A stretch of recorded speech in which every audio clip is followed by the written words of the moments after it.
Buried deep in the heart of the Grand Canyon lies an oasis of turquoise streams and majestic falls.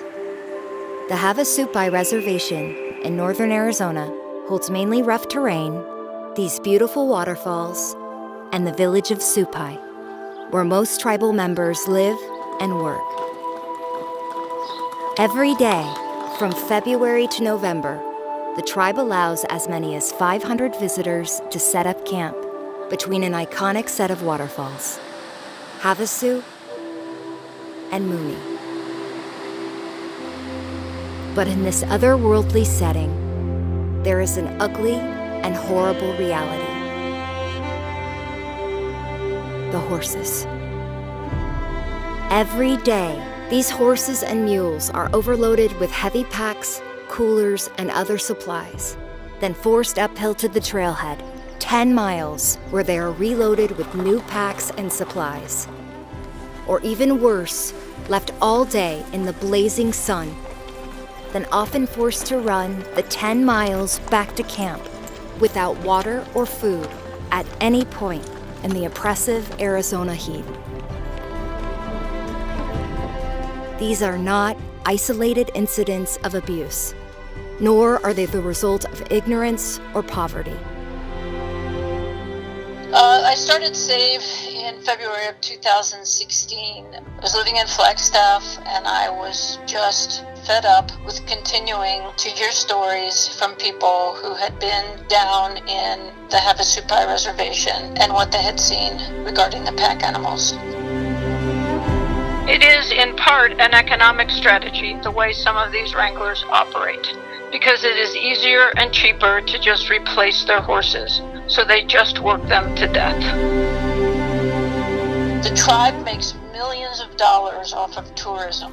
Their health care, education, and law enforcement are all provided by the federal government. And there are only about 400 people living. My understanding is it's somewhere in the neighborhood of like 40 families. Where does all the money go? It certainly does not go to caring for these animals. This abuse is long-term, over 40 years. It is ongoing and systemic. It is torture and deliberate. This abuse by some tribal members has been overlooked by tourists, excused by apologists, and ignored by adventure travel companies who make their money on the literal backs of these animals.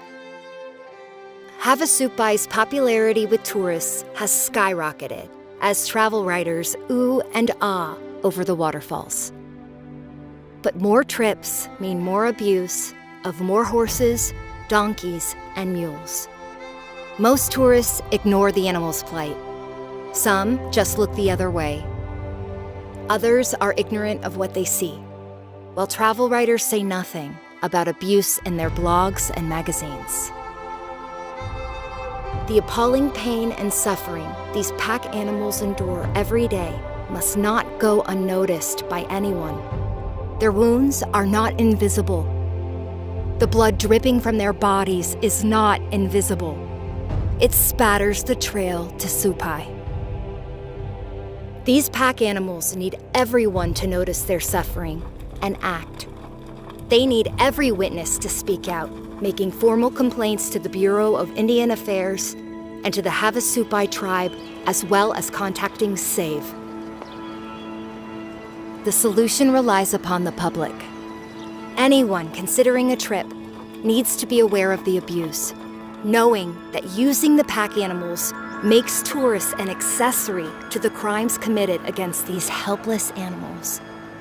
Travel writers who suggest the use of pack animals or mention it without mentioning the abuse should be held accountable by the public, as well as adventure travel companies who profit from abuse and do nothing to stop this suffering. So the solution is actually not very complicated, and there are people and organizations to help provide the education and the implementation. SAVE, in our mission statement, has outlined the steps necessary to run a reputable packing operation that puts the health and well-being of the animals first. Simple things like using breakaway knots so that if something goes wrong, everything can quickly be released. Any responsible packer uses this type of knot. Instead, the Havasupai use something called the come-along method of tying animals together. This method causes animals to be choked if they can't keep up or they fall. Whole strings of horses have fallen to their death from this alone. We need people to get really angry about this and let others know the facts and not use the pack animals under any circumstances.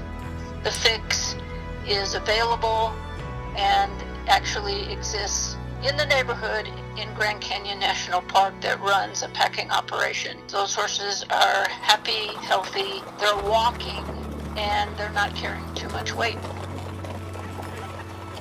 The horses and mules are not the only recourse for heavy supplies and packs.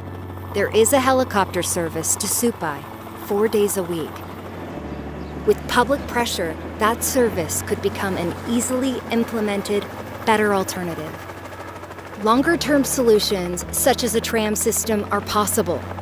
And there are successful, humane models for using pack animals in the Grand Canyon that should be implemented by the Havasupai tribe. The price of someone's glamping experience is paid by the horses, mules, and donkeys.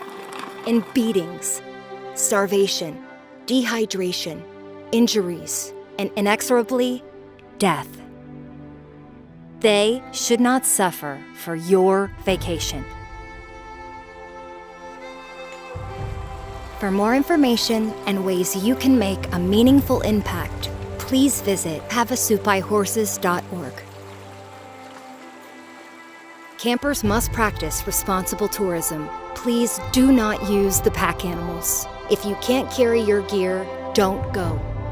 SAVE and all its supporters know that this abuse will not end until the tribe and others who profit feel a negative economic impact. Make them feel it. Everyone in a position to help stop this abuse must feel the pressure from you. Havasu Falls is a death camp for pack animals. Help us bring change at havasupaihorses.org.